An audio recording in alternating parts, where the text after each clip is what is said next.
The NES, again, why not? There's just so much to talk about when it comes to this 8-bit Leviathan, and I'm on course for another technical troll through gaming history.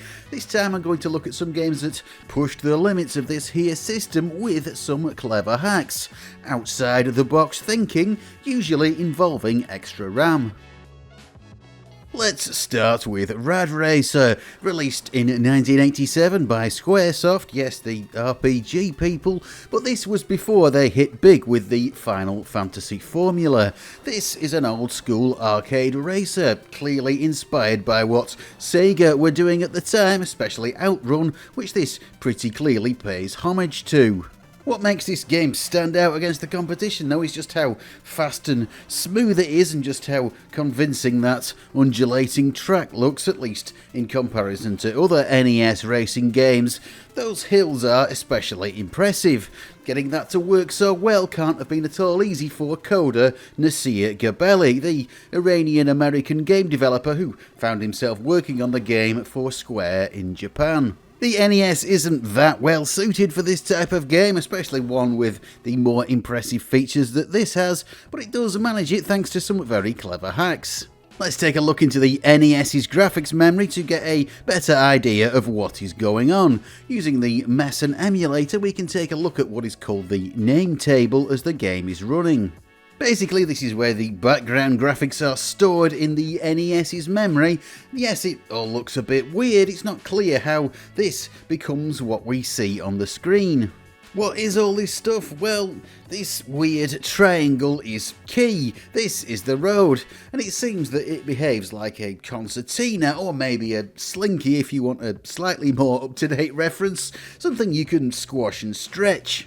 What we are seeing in the name table here are the sections of the slinky, the coils. It's only when they're squashed together that this makes sense, if it makes any sense at all with my analogies. In fact, the track is made up of a load of separate thin strips that move together to create the left and right curves and the humps and dips that make the hills.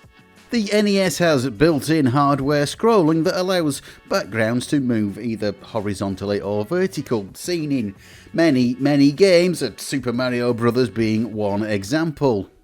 But the NES also allows for thin strips of the background to be scrolled individually, useful for all kinds of effects.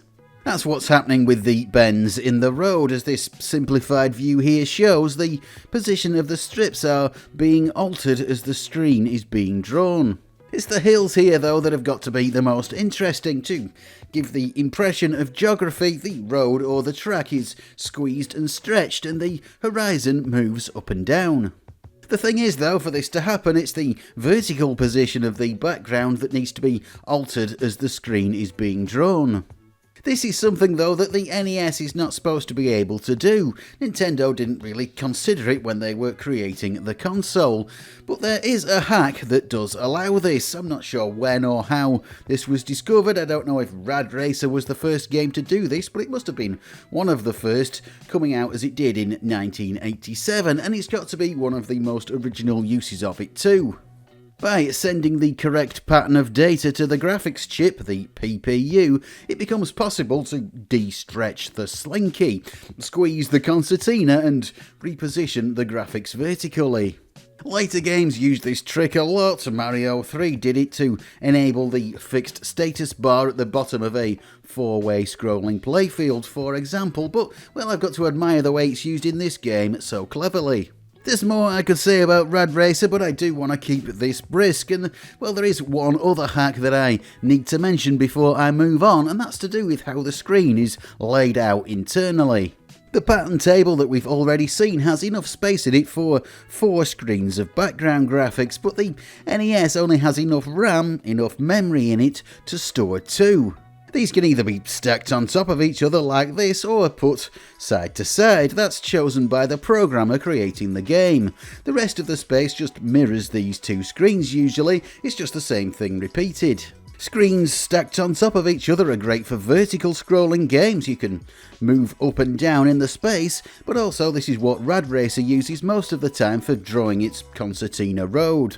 But this is the clever part, it switches modes for one part of the track to the horizontal stacking.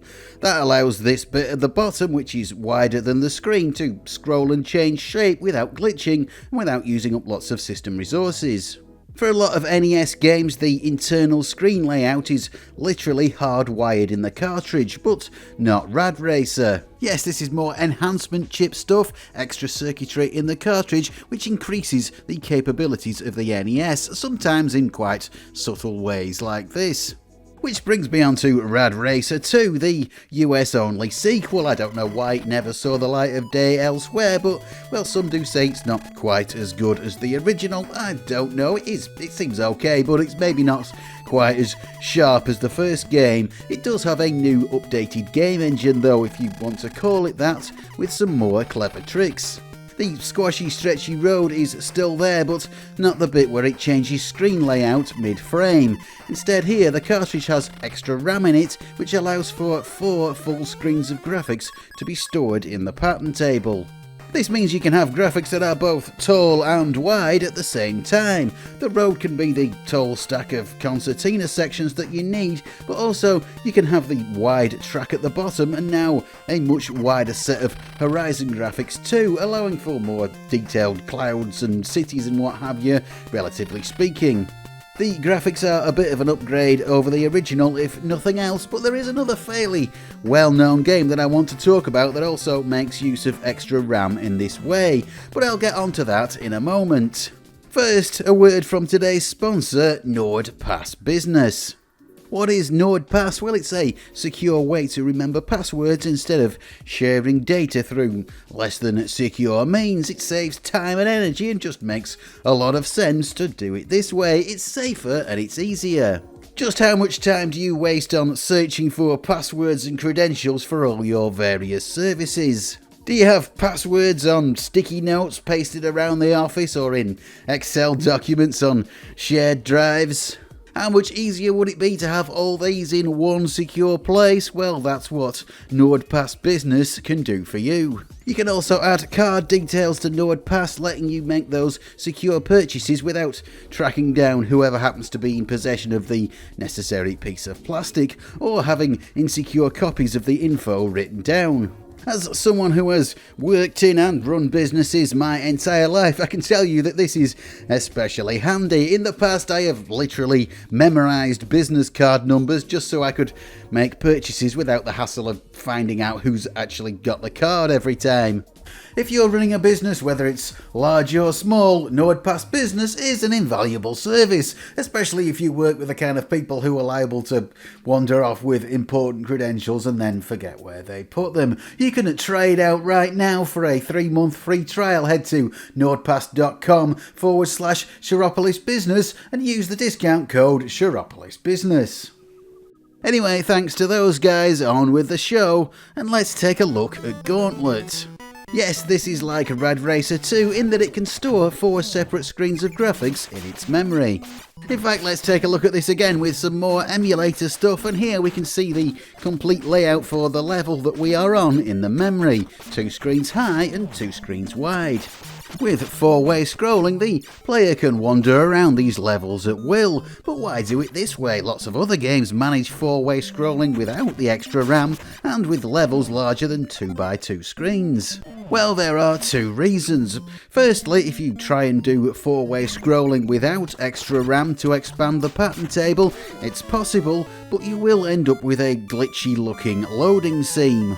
For a good explanation of why this happens, well, take a look at Retro Game Mechanics Explained video on this very subject, which I will link to in the description. He explains it better than I can. But there's also another reason why Gauntlet does things this way, another clever hack. Let's take a look at the pattern table again. This is supposed to be just the background, but if we look closer we can see a lot of enemies too, ghosts and what have you all over the place. In most games, anything that moves, especially enemies, are drawn with sprites, moving objects that are laid over the background. But the problem is the NES can only draw a limited number of them, a total of 64 8x8 pixel objects on the screen at any one time, and just 8 at most on a single line. That's not enough for all the enemies in Gauntlet, especially when you consider that most of them are made up from multiple 8x8 blocks. The solution? Draw the enemies with background graphics tiles. Doing it this way has many limitations. There's a reason most other games don't do it like this, but it works well enough for drawing lots of things on the screen as long as they don't need to move much in each frame, and you can handle the fact that you can't draw anything else underneath them. The NES only has one layer of background graphics to work with, so nothing can overlap. So that's a clever hack in itself, but it also explains why Gauntlet needed to go with the extra RAM and the bigger pattern table. Usually large scrolling levels require you to continually update the background graphics off camera, so to speak. You load the graphics data into the memory before the player hits that point in the level. We can see it happening here in Kirby's Adventure. But because Gauntlet is having to constantly update the backgrounds with enemy graphics, the NES doesn't have enough bandwidth, enough loading time per frame to load in the level graphics as well. Instead, you've got a bigger pool of memory built into the cartridge, and you can load in the whole level at once, and you don't need to worry about the level layout when the game is running. The only downside is that levels can only be 2x2 screens in size, but that seems to be enough if things are redesigned a bit.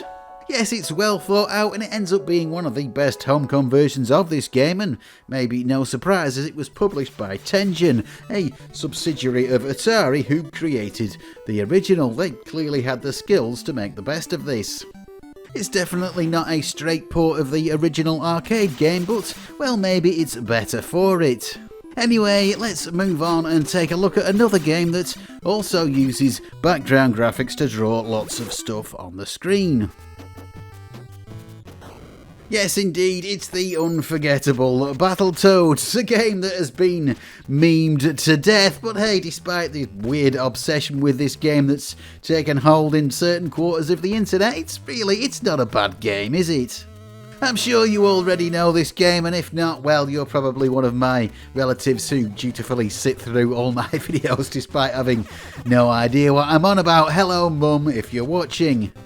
Yes, Battletoads, it's absolutely screamingly hard, but it looks fantastic, and it's technically very impressive. There's loads of stuff I could talk about in this game, but the thing that I really want to discuss is Level 6, Karnath's Lair. Yes, this snaky platforming challenge thing is what interests me.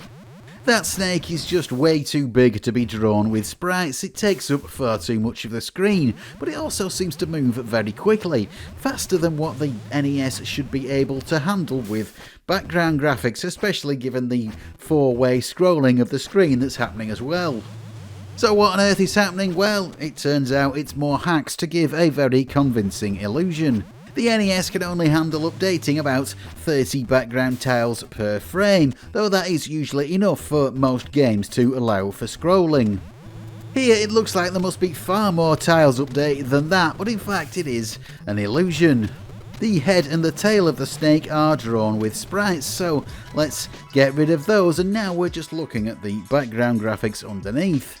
And if we look at either end of the snake, we can see that there are in fact just 4 tiles at each end that are being updated.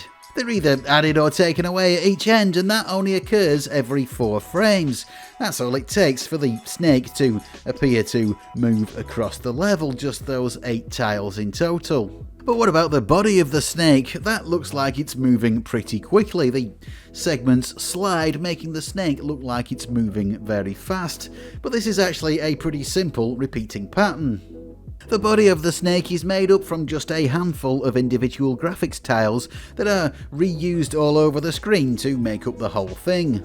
This is why tile-based graphics are useful. You can draw lots of things by just reusing the same few elements. By updating the few tiles that make up the snake every frame with a slightly shifted pattern, you can make it look like the whole thing is moving, without having to move around more graphics data than the NES can handle. To make this happen though, this game still needs extra RAM, but it's not used like it is in Gauntlet. It doesn't contain the background layout, instead it's used to store the actual tiles that the layout is built up from. Battletoads and a few other games in fact use a RAM chip in the cartridge to load the tiles into, meaning they can be altered and updated on the fly rather than the ROM chips that are standard in most NES games and can't be updated in the same way.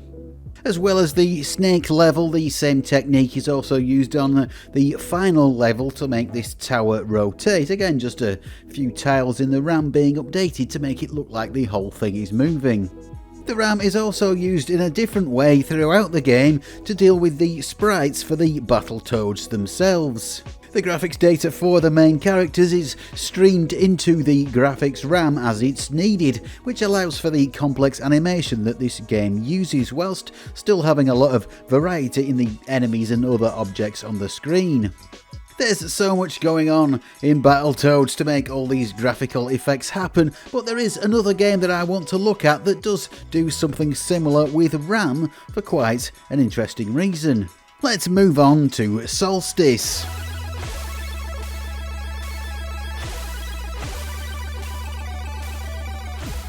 An isometric adventure game of the type that home computers were absolutely filthy with in the 80s, at least here in the UK, but they were never quite so common on consoles. About half the output of the British video game industry was solely this type of game for about 10 years after the massive success of Night Law on the ZX Spectrum. But anyway, weird national obsessions aside, this is one of the better examples of this type of game, and when we take a look under the bonnet, we might see why this sort of thing wasn't attempted too often on the NES.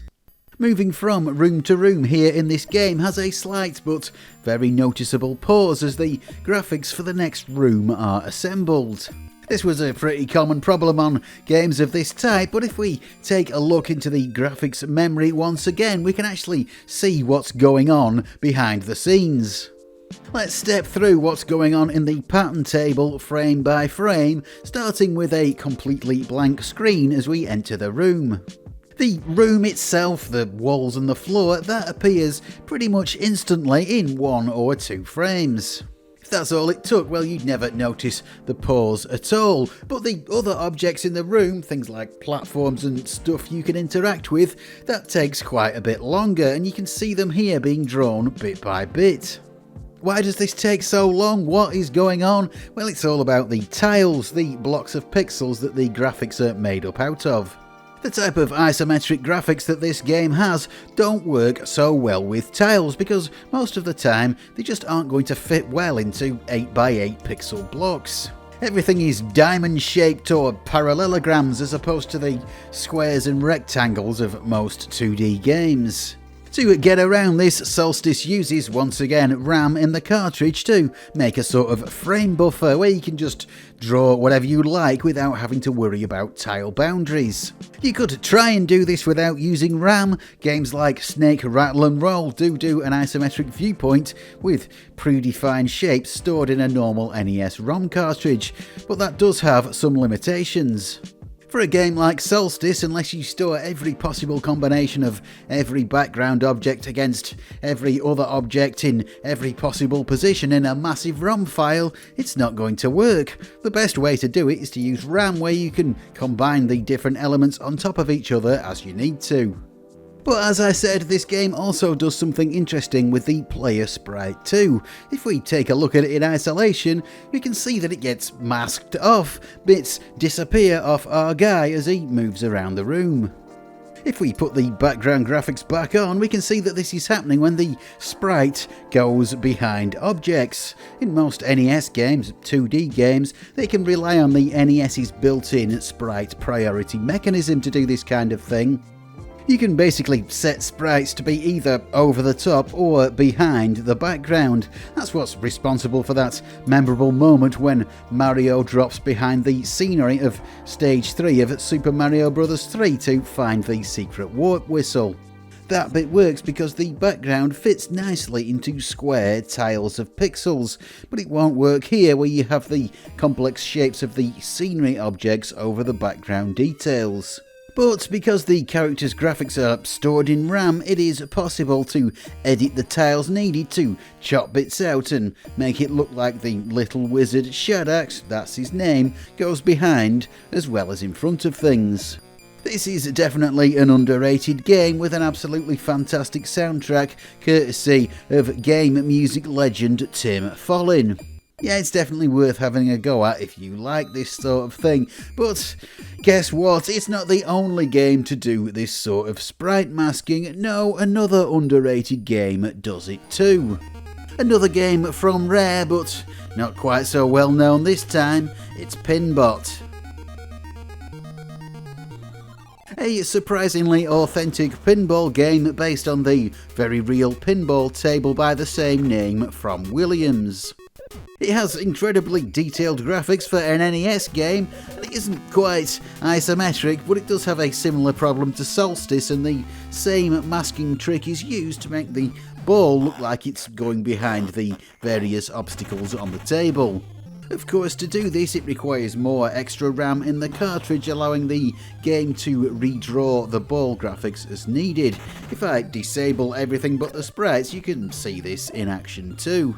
But there is quite a bit more to this game's hacks than just that. Yes, it does do some trickery to allow the screen to have a vertically scrolling playfield with a fixed panel at the bottom, the scoreboard status bar thing, but that's not the best bit though, because this is the only NES game to make use of a combination of both graphics RAM and ROM. Well, okay, the only game except for High Speed, another pinball game from Rare, released a year later based on the exact same game engine. Anyway, these two games combine the two different types of memory for two different purposes. We've seen RAM used to draw the ball. In fact, all the sprites in this game are stored in RAM, but the background graphics, the pinball machine, that's all stored in graphics ROM. Why? Well, because ROM data can be swapped around much more quickly than RAM. It's all about tiles once again. By default, the NES can handle 512 unique graphic tiles at once. In old school NES games like, say, Galaga, this was the maximum for the whole game, usually 256 tiles for the background elements and another 256 for the sprites.